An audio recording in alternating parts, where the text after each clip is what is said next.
Hi guys, welcome to the channel concept clarity. ये एक नया तरीका है पढ़ाने का। तो आज हम पढ़ रहे हैं क्लास 12th बायोलॉजी।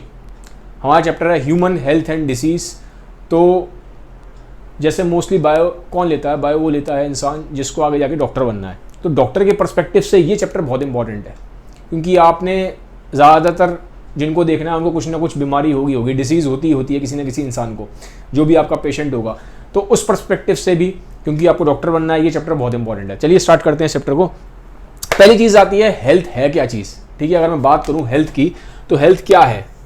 नॉर्मली आदमी सोचता है कि यार जैसे मुझे तो कोई बीमारी नहीं है तो मैं हेल्दी हूँ। हेल्थ का मतलब एब्सेंस ऑफ डिसीज़ नहीं है। हम ये नहीं कह सकते कि किसी आदमी को, चलो कोई, जनरली हम क्या सोचते हैं, हम सोचते हैं कि यार किसी आदमी को कोई बीमारी नहीं है तो वो आदमी हेल्दी है। बट ये कंप्लीट डेफिनेशन नहीं है हेल्थ की। हेल्थ की कंप्लीट डेफिनेशन क्या है? हेल्थ की कंप्लीट डेफिनेशन दी है WHO ने। WHO क्या है? World health organisation. WHO कहती है कि हेल्थ का मतलब खाली ये नहीं है कि आदमी बीमार नहीं है तो हम कह देंगे हेल्दी है। Health is a state of complete physical, mental and social wellbeing. तो ये तीन चीजें बहुत इंपॉर्टेंट है। आपकी फिजिकल हेल्थ भी ठीक होनी चाहिए, मतलब आपकी बॉडी में कोई बीमारी नहीं होनी चाहिए, पहली चीज।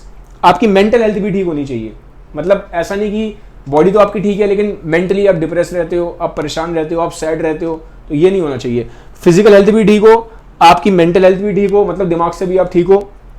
और सोशल वेलबींग। सोशल वेलबींग का क्या मतलब होता है? इसका मतलब है कि आदमी दूसरों से मिलता जुलता भी है कि नहीं।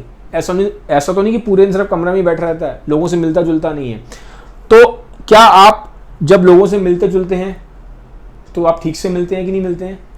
लोगों के बीच में आप कैसा बिहेव करते हैं, अच्छे से बिहेव करते हैं नहीं करते हैं, आपके दोस्त है कि नहीं है, ठीक है। आप शादियों में, पार्टीज में आप जाते हैं कि नहीं जाते हैं, तो ये है सोशल वेलबींग। ठीक है, सोसाइटी में आप कैसे बिहेव करते हैं, ठीक है, ठीक से बिहेव करते हैं कि नहीं करते हैं सोसाइटी में, ये भी इंपॉर्टेंट है। ठीक है, तो फिजिकल, मेंटल और सोशल वेलबींग जब तीनों है इंसान के अंदर, तब हम उसको बोलेंगे हेल्दी। तो ये डेफिनेशन है WHO की। ठीक है, and not merely the absence of disease. खाली हम ये नहीं कह सकते कि ये एक इंसान को बीमारी नहीं है तो वो हेल्दी है। जब तक इंसान फिजिकली, मेंटली हेल्दी नहीं है और साथ ही साथ सोशल उसकी वेलबींग ठीक नहीं है, तब तक हम उसको हेल्दी नहीं बोल सकते। ठीक है, तो हेल्थ में ये वर्ड है, ये तीन की वर्ड है, ये तीनों वर्ड इंपॉर्टेंट है यूज करना। It is not just the absence of disease. ये नहीं कह सकते कि आदमी ये बीमार नहीं है तो हेल्दी है। ये तीनों लेवल पे आदमी ठीक होना चाहिए, फिजिकल, मेंटल और सोशल लेवल पे। ठीक है, उसके बाद आती है फिर बात डिसीज क्या होती है। तो हमने पढ़ लिया हेल्थ, ठीक है, कि एक आदमी हेल्दी है, डेफिनेशन हमें समझ में आ गई। अब दूसरी चीज आती है डिसीज क्या है।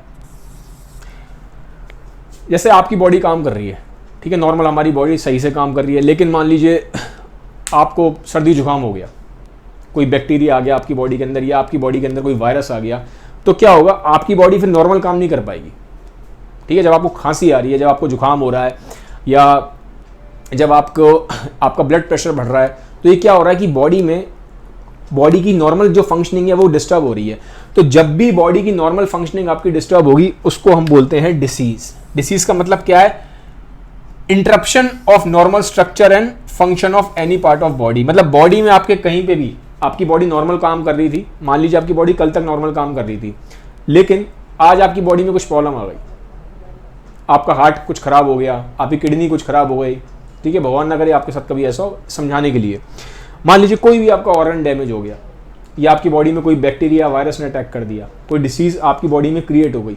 ठीक है, कुछ मतलब आपका जो नॉर्मल काम करने का तरीका है उसमें जब डिस्टर्बेंस क्रिएट हो जाता है, जैसा आप नॉर्मल काम कर रहे थे, हार्ट खराब हो गया तो नॉर्मल काम नहीं कर पाओगे, किडनी खराब हो गई तो नॉर्मल काम नहीं कर पाओगे। ठीक है, आपको कॉमन कोल्ड भी हो जाता है, ठीक है, आपको बहुत ज़्यादा छींकें लग जाएंगी, बहुत ज़्यादा आपको बुखार आ जाए, या आपको बहुत ज़्यादा खांसी भी हो जाए, तो ये सब भी क्या है, जो नॉर्मल आप काम कर रहे थे उसमें कुछ डिस्टर्बेंस हो गया। जो नॉर्मल स्ट्रक्चर था बॉडी का काम करने का, जो नॉर्मल तरीका था बॉडी का काम करने का, जब उसमें कुछ भी डिस्टर्बेंस होता है, उसमें कुछ भी इंटरप्शन होता है, ठीक है, इंटरप्शन मतलब डिस्टर्बेंस है, तो उसको क्या बोलते हैं हम? डिसीज। कि बॉडी में अब डिसीज आ गई है। ठीक है, तो ये है डिसीज स्टेट। तो हमने समझ लिया हेल्थ क्या है, और हमने ये भी समझ लिया डिसीज क्या है। अब हम देखेंगे आगे कि डिसीज कितनी तरह की डिसीज होती है। तो अगर हम टाइप्स ऑफ डिसीज की बात करें तो दो तरह की डिसीज मेन है, एक तो है कम्युनिकेबल और एक है नॉन कम्युनिकेबल। कम्युनिकेबल क्या डिसीज होती है? कम्युनिकेबल डिसीज क्या है? कम्युनिकेबल डिसीज वो है जो एक इंसान से दूसरे इंसान में ट्रांसफर हो सकती है। कम्युनिकेबल डिसीज कौन सी है? जो एक इंसान से दूसरे इंसान में ट्रांसफर हो सकती है। जैसे कि एग्जांपल के लिए ये कोरोना वायरस है, ठीक है, ये क्या है? दिस इज कोरोना वायरस, ये कोरोना वायरस है। कोरोना वायरस एक इंसान से दूसरे इंसान में ट्रांसफर हो सकता है, तो हम क्या बोलेंगे? Corona virus is a communicable और इन्फेक्शियस डिसीज। एक ही बात है, हम कम्युनिकेबल इन्फेक्शियस एक ही चीज है। तो कोरोना वायरस क्योंकि एक इंसान से दूसरे इंसान में ट्रांसफर हो सकता है, तो क्या हुआ? कोरोना वायरस है का मतलब क्या है? कोरोना वायरस एक कम्युनिकेबल या इन्फेक्शियस डिसीज है, क्योंकि ये एक इंसान से दूसरे इंसान में ट्रांसफर हो सकती है डिसीज। नॉन कम्युनिकेबल डिसीज कौन सी होती है, या नॉन इन्फेक्शियस? जो एक इंसान से दूसरे इंसान में ट्रांसफर नहीं हो सकती। अब देख लो, ये पिक्चर है सामने, ये इंसान का ब्लड प्रेशर नापा जा रहा है, ठीक है, इसमें बीपी नाप रहे हैं। नॉर्मल बीपी आदमी का होता है 120/80, ठीक है, ये नॉर्मल बीपी है। मान लीजिए बीपी इसका हो गया 150/100, तो उसको क्या बोलेंगे? इस इंसान को हाई ब्लड प्रेशर है, इस इंसान को हाई बीपी की प्रॉब्लम है। तो अब मान लीजिए आप इसे, आपका बीपी ये रहा, ये आप हो और ये हाई बीपी वाला आदमी है। तो अगर आप हाई बीपी वाले आदमी के साथ बैठ जाओगे तो उसका मतलब ये थोड़ा ना आपका बीपी भी बढ़ जाएगा, आपका बीपी नहीं बढ़ेगा, क्योंकि बीपी एक इंसान से दूसरे इंसान में ट्रांसफर नहीं होता। बीपी क्या है? बीपी एक नॉन कम्युनिकेबल डिसीज है, ठीक है। तो कम्युनिकेबल डिसीज वो है जो एक इंसान से दूसरे इंसान में ट्रांसफर हो जाती है। नॉन कम्युनिकेबल डिसीजेज वो होती हैं जो एक इंसान से दूसरे इंसान में ट्रांसफर नहीं होती, जैसे कि बीपी की प्रॉब्लम हो गई, डायबिटीज़ की प्रॉब्लम हो गई, कोई भी हार्ट प्रॉब्लम है। तो इस तरह की जो प्रॉब्लम्स होती हैं ये एक इंसान से दूसरे इंसान में ट्रांसफर नहीं होती। ये सिर्फ मैंने आपको एक हल्का सा ओवरव्यू दिया है, ठीक है। ये जो वीडियो है ये इंट्रोडक्शन है इस चैप्टर का। आगे हम डिटेल में पढ़ेंगे इन सब डिसीज़ के बारे में, कम्युनिकेबल डिसीज़ कौन कौन सी हैं, इनके सिम्टम्स क्या होते हैं, कैसे ट्रीटमेंट होता है, और इन डिसीज़ के क्या सिम्टम्स है, क्या इनका ट्रीटमेंट है। तो this was just to give you an introduction, तो आपको एक इंट्रोडक्शन मिल जाएगा इससे, ठीक है। अब आगे बढ़ते हैं।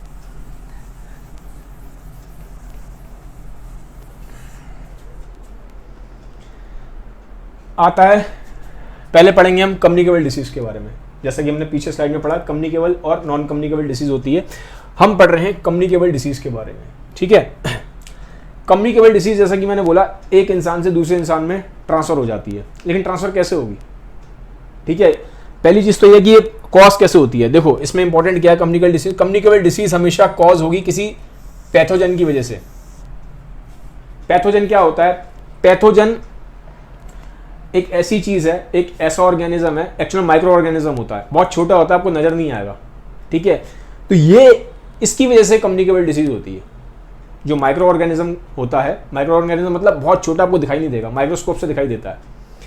तो कम्युनिकेबल डिसीज हमेशा किसी ना किसी पैथोजन की वजह से होती है। पैथोजन मतलब एक माइक्रो ऑर्गेनिज्म जो हमें दिखाई नहीं देता नेकेड आई से, ये डिसीज कॉज करता है कम्युनिकेबल डिसीज। इसके एग्जांपल क्या है, जैसे कौन कौन से हैं पैथोजन्स, कौन कौन से होते हैं? पहला आपका बैक्टीरिया, दूसरा आपका वायरस, तीसरा आपका प्रोटोजोआ, चौथा आपका फंजाई, पांचवा आपका वर्म्स, ठीक है। थोड़ा सा इसकी पिक्चर देख लेते हैं। ये देखिए, ये आपका बैक्टीरिया है, ये बैक्टीरिया का पिक्चर है, ठीक है। जैसे टाइफाइड एक बीमारी है, टाइफाइड बैक्टीरिया से होती है। ये वायरस है, ये वायरस का पिक्चर है एक, ठीक है। और बैक्टीरिया वायरस दोनों ही आपको दिखाई नहीं देंगे, माइक्रोस्कोप से ही दिखाई देते हैं। बैक्टीरिया वायरस के कंपैरिजन में बहुत बड़ा होता है, बैक्टीरिया वायरस के कंपैरिजन में बहुत बड़ा होता है, वायरस बहुत छोटा होता है। जो सबसे स्मॉलेस्ट बैक्टीरिया होता है ना, और जो सबसे लार्जेस्ट वायरस होगा, सबसे लार्जेस्ट वायरस भी सबसे स्मॉलेस्ट बैक्टीरिया के कंपैरिजन में छोटा होता है। तो बैक्टीरिया इसके कंपैरिजन में बहुत बड़ा होता है। दिखाई दोनों नहीं देंगे, दोनों को देखने के लिए आपको माइक्रोस्कोप ही चाहिए, लेकिन वायरस के कंपैरिजन में बैक्टीरिया बहुत बड़ा होता है, ठीक है। अच्छा, एक चीज़ और है, बैक्टीरिया का नाम सुन के लोग सोचते हैं कि बैक्टीरिया हमेशा खराब होते हैं, ऐसा नहीं है। बहुत सारे बैक्टीरिया बॉडी के लिए बहुत अच्छे भी होते हैं। हमारी बॉडी में ट्रिलियंस ऑफ बैक्टीरिया हैं, हमारी बॉडी में ट्रिलियंस ऑफ बैक्टीरिया हैं। सारे बैक्टीरिया खराब नहीं है, कुछ बैक्टीरिया ऐसे होते हैं जिससे बीमारी होती है, सारे बैक्टीरिया से बीमारी नहीं होती। लेकिन virus, most of the virus बीमारी कॉज करते हैं, ठीक है। तो वायरस ज़्यादा टेंशन वाली बात है।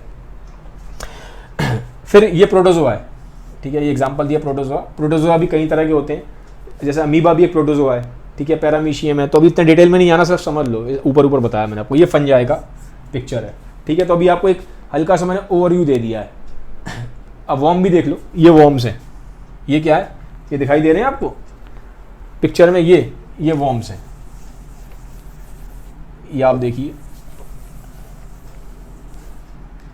ये हैं वॉर्म्स, कीड़े हैं, ठीक है। एक्चुअली में टेप वॉर्म है आपके इंटेस्टाइन में, जैसे बोलते हैं ना लोग, नॉर्मल लैंग्वेज में यूज करते हैं, कीड़े पड़ गए इसके पेट में, कीड़े हैं, तो ये कीड़े वही हैं, वॉर्म्स है, ठीक है। टेप वॉर्म है। ये क्या है, ये आपकी इंटेस्टाइन है, आंतें, ठीक है, इंटेस्टाइन होती है पेट में, इंटेस्टाइन है, इंटेस्टाइन में हमारे वॉर्म्स होते हैं। तो इसकी पिक्चर है ये, ठीक है, टेप वॉर्म है ये। इससे बीमारी हो जाती है, ठीक है, ये बीमारी कॉज करते हैं, डिसीज कॉजिंग होते हैं। अभी आपको ये समझ में आ गया होगा, पैथोजन मैंने आपको बता दिए कौन कौन से पैथोजन होते हैं, bacteria, virus, protozoa, fungi, worms. तो ये क्या है, कम्युनिकेबल डिसीज हमेशा पैथोजन से होती है। कम्युनिकेबल कौन सी है, जो एक इंसान से दूसरे इंसान में ट्रांसफर हो सकती है, ठीक है, पैथोजन से होती है पहली चीज। अब ये मैंने बता दिया, communicable disease are capable of being transmit to another individual by direct और बाय इनडायरेक्ट कॉन्टैक्ट। अब एक चीज है, कम्युनिकेबल डिसीज वो डिसीज है जो एक इंसान से दूसरे इंसान में क्या होती है, ट्रांसफर हो सकती है। अब ट्रांसफर होने के एक इंसान से दूसरे इंसान में दो तरीके हैं, ठीक है। दो तरीके कैसे हैं, या तो डायरेक्ट कॉन्टैक्ट से ट्रांसफर होगी या इनडायरेक्ट कॉन्टैक्ट से ट्रांसफर होगी। ये इंपॉर्टेंट चीज है, ये ध्यान रखना। या तो डायरेक्ट ट्रांसफर से एक इंसान से दूसरे इंसान में ट्रांसफर कैसे होगी डिसीज, या तो डायरेक्ट कॉन्टैक्ट से या इनडायरेक्ट कॉन्टैक्ट से।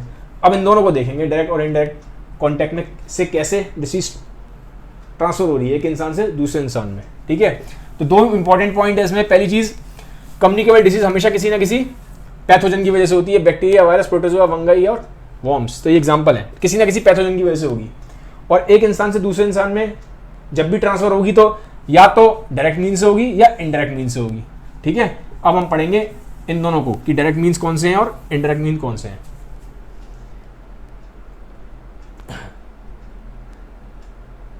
ये आप देख सकते हो, ये एग्जांपल दिखा रहा हूं मैं। ये एक तरह से जो फंजाई, ये एथलीट फूड है, एग्जांपल है एथलीट फूड का। ये जो फंगस लग गई है इसके पैर में, मैंने बोला था ना फंजाई से भी होता है डिसीज। तो ये देखो आप, ये फंजाई जो होती है, जो फंगस लग जाती है पैर में इस तरह से, तो उसको एथलीट फूड बोलते हैं। तो किस तरह से बीमारी हो रही है फंजाई से, ठीक है। अब बात आती है डायरेक्ट ट्रांसमिशन की। हमने पढ़ा कि कम्युनिकेबल डिसीज दो तरीके से ट्रांसफर होती है एक इंसान से दूसरे इंसान में। पहला है डायरेक्ट ट्रांसमिशन। डायरेक्ट ट्रांसमिशन का क्या मतलब है, एक इंसान से दूसरे इंसान में ट्रांसफर होगी लेकिन बीच में कोई इंटरमीडिएट नहीं चाहिए, बीच में कोई इंटरमीडिएट नहीं होगा, इसमें डायरेक्ट ट्रांसफर हो जाएगी, तभी तो नाम इसका डायरेक्ट है। ये इंपॉर्टेंट वर्ड है कि कोई भी इसमें इंटरमीडिएट नहीं है, बीच में कोई भी इंटरमीडिएट नहीं है, ठीक है। अब देखो कैसे कैसे कैसे हो सकती है direct contact with infected person. जैसे कि मान लीजिए किसी इंसान को चिकन पॉक्स है, चिकन पॉक्स ही है, ये ऐसे होता है चिकन पॉक्स, ये देख रहे हो आप, ये चिकन पॉक्स है। चिकन पॉक्स को वैसे नॉर्मली हम हिंदी लैंग्वेज में माता बोलते हैं बचपन में, ज़्यादातर बचपन में ही होती है, तो बोल देते हैं माता आ गई, इस बच्चे को माता आ गई, तो वो चिकन पॉक्स ही है, ठीक है।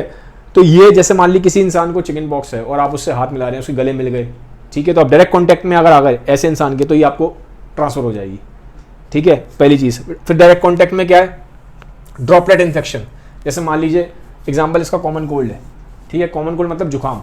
तो अगर आप कफ कर रहे हैं, जैसे मान लो मैं खांसी कर रहा हूँ, मैं छींक रहा हूँ या मैं थूक रहा हूँ, और अगर मुझे कोई सच में मुझे बैक्टीरिया या वायरस कुछ है मेरे अंदर है, तो आपको ट्रांसफर हो जाएगा। जैसे कोरोना वायरस के लिए बोलते हैं, कोरोना वायरस के लिए बोलते हैं ना कि खांसने से, छींकने से इन सबसे हो जाता है। तो अगर वायरस, मान लीजिए मुझे वायरस है कोरोना वायरस, और अगर मैं छींक रहा हूँ, ठीक है, तो मेरी छींक से वायरस वो आपको हो सकता है, मेरी छींक में वो वायरस आ जाएगा, ड्रॉपलेट है तभी इसका नाम ड्रॉपलेट है। मेरी छींक की ड्रॉप्स में वो वायरस होगा अगर, तो आप जब इनहेल करेंगे तो आपको भी आ जाएगा, ठीक है। तो ड्रॉपलेट के थ्रू होता है, एग्जाम्पल दिए हुए हैं, कफिंग, स्नीजिंग, स्मिटिंग।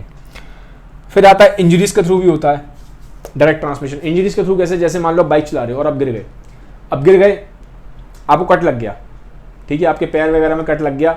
इस एग्जाम्पल के लिए देखो, ये देखो, जैसे मान लीजिए आप बाइक चला रहे हैं, एक्सीडेंट हो गया आपका, ठीक है, एक्सीडेंट हो गया तो आपको यहाँ लग गया कट, ये कट लग गया आपको, ठीक है। इस कट के थ्रू बैक्टीरिया होता है वो अंदर चला जाएगा आपके, ठीक है, बैक्टीरिया आपके अंदर चला जाएगा, टेटनस बोलते हैं, ठीक है, ये टेटनस की प्रॉब्लम है, बैक्टीरिया यहाँ से अंदर चला जाएगा और ये आपके नर्वस सिस्टम को डैमेज कर देगा, जो आपकी नर्व्स है ना, आपके नर्वस सिस्टम को डैमेज कर देगा। तो उसमें हाथ पैर आदमी अकड़ जाते हैं, देखो ये आदमी के हाथ पैर अकड़ गए हैं बिल्कुल, मेनली इसको गला इसका अकड़ जाएगा, पूरा चेहरा अकड़ जाएगा, ठीक है। तो टेटनस की बीमारी हो जाती है, समझ लो आप इससे, ठीक है। टेटनस की बैक्टीरिया के थ्रू होता है। तो ये कब हो रहा है? जब आपको बॉडी में चोट लग रही है, पैर जैसे आपको एक्सीडेंट हुआ, पैर आपका यहाँ से कट गया, तो यहाँ से बैक्टीरिया एंटर कर जाएगा। वो बैक्टीरिया कहाँ रहता है? वो बैक्टीरिया रहता है सॉइल में, मिट्टी जो होगी उसमें होगा।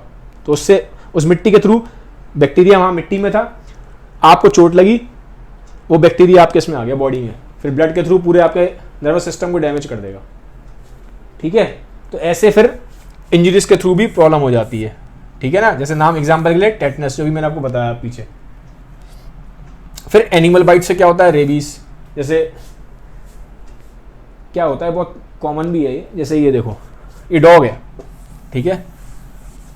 तो मान लीजिए अगर आपका डॉग को वैक्सीनेशन नहीं लगा, इंजेक्शन लगते हैं डॉग को भी, तो मान लीजिए अगर आपके डॉग को वैक्सीनेशन नहीं लगा, तो और उसके ये जो उसकी थूक है, उसकी थूक में होगा, वो जो रेबीज की जो माइक्रो ऑर्गेनिज्म है ना, वो उसके थूक में होगा। और अगर इसने आपको काट लिया तो आपके अंदर भी रेबीज आ जाएगी, आपको बीमारी हो जाएगी रेबीज की। तो रेबीज में फिर क्या होता है, आदमी को पानी से डर लगता है। मान लीजिए अगर मुझे रेबीज हो गई, मुझे इस कुत्ते ने काट लिया, इसको रेबीज है, और इस कुत्ते ने मुझे काट लिया, तो मुझे पानी, अगर मेरे सामने अगर कोई पानी पिएगा ना, तो मुझे पानी से डर लगेगा, पानी से डर लगने लगता है, हाइड्रोफोबिया हो जाता है, ठीक है। तो ये बीमारी कुत्ते काटने से होती है, रेबीज, ठीक है। ज़्यादातर वैसे तो और भी जानवर काटने से होती है, लेकिन मेनली कुत्ते काटने से ज़्यादा फैलती है, ठीक है। तो ये सब क्या है? डायरेक्ट ट्रांसमिशन हो रहा है, इसमें कोई इंटरमीडिएट एजेंट नहीं है, ठीक है। फिर है through blood and blood products, जैसे कि हेपेटाइटिस, ये सुना होगा आपने, hepatitis A B C D E, नहीं सुना तो देख लो। हेपेटाइटिस एक वायरस है, ठीक है। 5 तरह के वायरस होते हैं हेपेटाइटिस में, A B C D E, अभी आपको नाम याद रखने की जरूरत नहीं है। तो इसमें से कुछ वायरस ऐसे हैं, जैसे कि B C D, ठीक है, ये से 5 हैं। तो जो B C D हैं, ये बॉडी फ्लूइड से और ब्लड से कैरी हो जाते हैं। मान लीजिए मुझे अगर हेपेटाइटिस B है और मेरा ब्लड अगर आपको चढ़ा दिया गया, तो मेरे ब्लड से आपको हेपेटाइटिस हो जाएगा। तो मेनली ये लिवर को डैमेज करता है, ठीक है। हेपेटाइटिस वायरस लिवर को डैमेज करता है, ठीक है। तो ये ब्लड ट्रांसफ्यूजन से ट्रांसफर हो जाता है। तो इसलिए जब भी ब्लड चढ़ाते हैं ना किसी का, तो पहले हेपेटाइटिस चेक कर लेते हैं, इस आदमी को हेपेटाइटिस तो नहीं है। हेपेटाइटिस से तो ब्लड चढ़ेगा नहीं फिर आपको, ठीक है। फिर आता है डायरेक्ट इसमें ट्रांसमिशन में प्लेसेंटा, थ्रू प्लेसेंटा। जैसे मदर को अगर HIV वायरस है, ठीक है, HIV वायरस से क्या होता है, फाइनल स्टेज में आके एड्स हो जाता है। तो HIV वायरस अगर है मदर को, तो जो बच्चा है उसको भी HIV वायरस हो जाएगा। प्लेसेंटा क्या है? प्लेसेंटा वो चीज़ है जो मदर को और बच्चे को जोड़ती है। मदर का जो न्यूट्रिशन है बच्चे को कैसे मिलता है? प्लेसेंटा के थ्रू। मदर जो भी खाना खा रही है, जो भी न्यूट्रिशन ले रही है, बच्चे को कैसे मिल रहा है? प्लेसेंटा के थ्रू मिलता है। तो HIV कहाँ होता है? जो मदर का जो ब्लड है उसके थ्रू उस बच्चे में भी चला जाएगा, ठीक है। तो ये प्लेसेंटा के थ्रू ये वाला वायरस ट्रांसफर हो जाता है। तो ये सारे क्या है? डायरेक्ट ट्रांसमिशन है, इसमें किसी भी इंटरमीडिएट की जरूरत नहीं है। क्या है? No need of intermediate agent. तो ये डायरेक्ट ट्रांसमिशन। अब क्या बचा आपका? हमारा बचा इनडायरेक्ट ट्रांसमिशन बचा हमारा। अब हम देखेंगे इनडायरेक्ट ट्रांसमिशन। इनडायरेक्ट ट्रांसमिशन कौन सा है?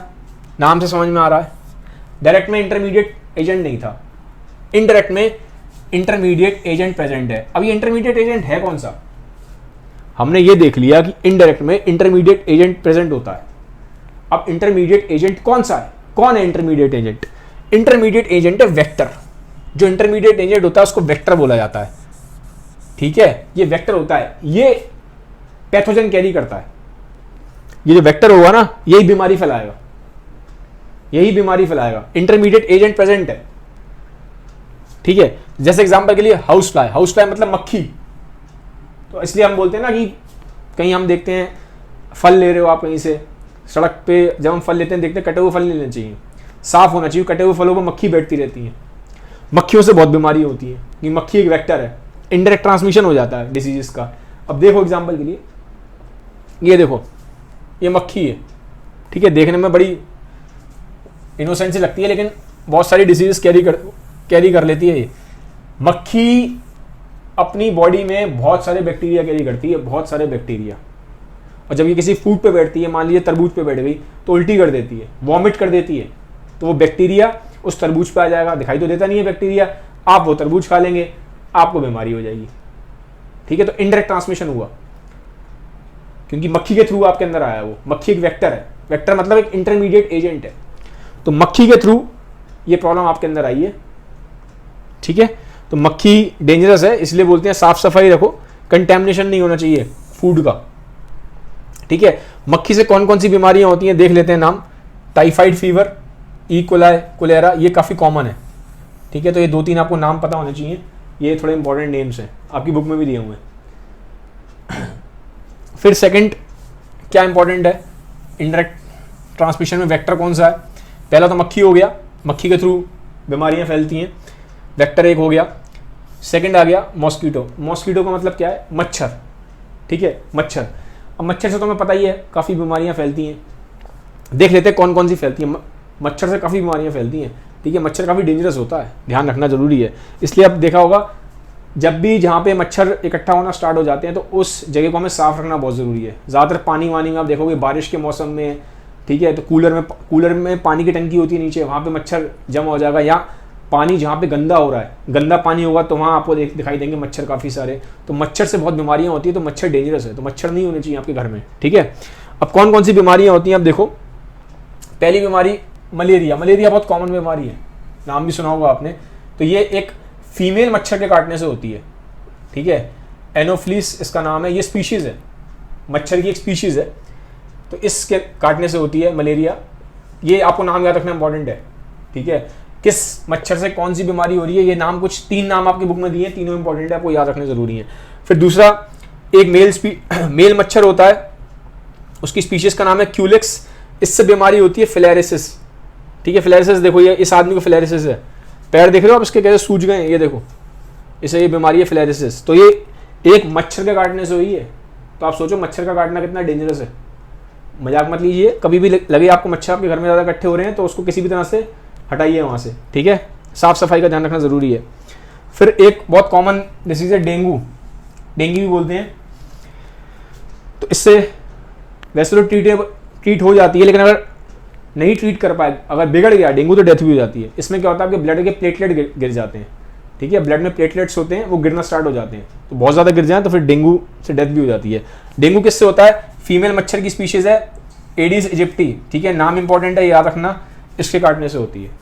ठीक है, ये बीमारी क्या होती है, इससे डेंगू बीमारी होती है। ये मैंने आपको बता दिया, हमने वेक्टर्स पढ़ लिए। अब लास्ट वेक्टर कौन सा है हमारा, वो है हमारा बचा हुआ कॉकरोच। कॉकरोच किसको बोलते हैं, कॉकरोच आप सबने देखा है, बहुत ही यक सी फीलिंग आती है कॉकरोच को देखने के बाद। ठीक है, कॉकरोच देख लेते हैं, कॉकरोच से कैसे होता है। ये देखो, ये कॉकरोच है, ये क्या करता है, आपने देखा होगा, इस तरह से अगर आ गया तो फूड में जर्म स्प्रेड कर देता है, फूड में जर्म्स को स्प्रेड कर देता है। तो 3 वेक्टर हैं, मक्खी, मच्छर और ये कॉकरोच। तीनों हमने पढ़ लिया, हमने डायरेक्ट ट्रांसमिशन पढ़ लिया, इनडायरेक्ट ट्रांसमिशन पढ़ लिया इस वीडियो में। अगले वीडियो में मैं आपको डिटेल में हम पढ़ेंगे कि बैक्टीरिया से किस तरह से कौन कौन सी डिसीज होती हैं, जैसे टाइफाइड है और भी हैं, तो हम देखेंगे उनका डिटेल में, सिम्टम्स क्या होते हैं, कैसे ट्रीट होती है, वो सब आपके सिलेबस में है। तो ये सिर्फ एक इंट्रोडक्शन था, नहीं समझ में आया तो उसको घबराने की जरूरत नहीं है। धीमे धीमे जैसे हम आगे बढ़ेंगे चैप्टर में, आपको चैप्टर समझ में आता जाएगा। सिर्फ इंट्रोडक्टरी वीडियो है। अगर आपको वीडियो अच्छा लगा है तो उसको सबके साथ शेयर जरूर करिएगा। Have a nice day, bye bye, take care.